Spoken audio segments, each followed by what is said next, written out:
राजनीति जब सरोकारों से परे और नीतियों से विपरीत होकर खो देती है नैतिकता, बयानों की बौछार के बीच जब पनपने लगती है साजिश, हक के लिए जब करना पड़े हल्ला बोल, तो हम बनते हैं आपकी आवाज, जोश और जुनून के साथ। दिन भर की बड़ी खबरें एक साथ, सुर्खियां दिन भर।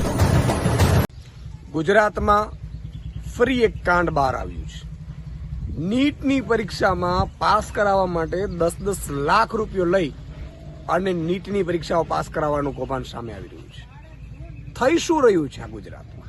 ગુજરાતને આપણે કેટલું બદનામ કરીશું? એક એવું પેપર નથી કે જે આ પેપર ગુજરાતમાં ફૂટ્યું ન હોય। બીજા નંબરમાં સારા વિદ્યાર્થીઓ પાસ થઈને ડોક્ટરો સારી રીતે બની શકે, શું આપણે ઈચ્છતા નથી એવું? અને ગુજરાતમાંથી મુન્નાભાઈ MBBS તૈયાર થશે? જે લોકો ચોરી કરીને 10-10 લાખ રૂપિયામાં પાસ થશે એ ડોક્ટર કેવા હશે? ત્યારે આ સમગ્ર મામલે ગુજરાત સરકારે ગંભીરતાથી દાખવવી પડશે। હવે લોલમ લોલ ના ચલાવો। ગુજરાતની જનતાએ તમને ખોબલે ખોબલે મત આપે છે, કેમ આપે છે ખબર નથી। એક પેપર લીક થાય, 2 પેપર લીક થાય, 3 પેપર લીક થાય, છતાંય તમને જ મત આપે છે। અત્યાર સુધી 156 તમને આપી, આટલા પેપર લીક કર્યા છતાંય। પણ એક ગુજરાતની જનતાને પણ મારે કહેવું છે કે તમારા બાળકનું ભવિષ્ય જે ખતરામાં મૂકે છે એ સરકારોને તમે ચૂંટો છો, એ પણ એક મોટો સવાલ છે।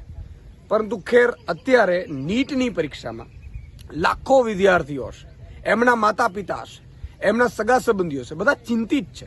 ત્યારે મુખ્યમંત્રી લેવલથી આ વ્યવસ્થિત તપાસ થવી જોઈએ। જે પણ લોકો ગુનેગાર હોય એની સામે કડકમાં કડક પગલાં લેવા જોઈએ। પોલિટિકલી કનેક્શનો હોય તો એમાં બહાર લાવવા જોઈએ અને આ બધા જેલના સળિયા પાછળ જવા જોઈએ। ફૂલ પ્રૂફ સિસ્ટમ એવી હોવી જોઈએ કે નેક્સ્ટ ટાઈમ ગુજરાતમાં દરેક વિદ્યાર્થી અથવા એના માતા પિતા એવું ઈચ્છે અથવા તો એ આશ્વાસ રહે કે મારા ગુજરાતમાં હવે કોઈ પેપર લીક નહીં થાય, મારો દીકરો હોશિયાર હશે તો એ નંબર આવી જશે। અને તપાસ યોગ્ય રીતે કરવી જોઈએ। જય હિન્દ, જય ભારત।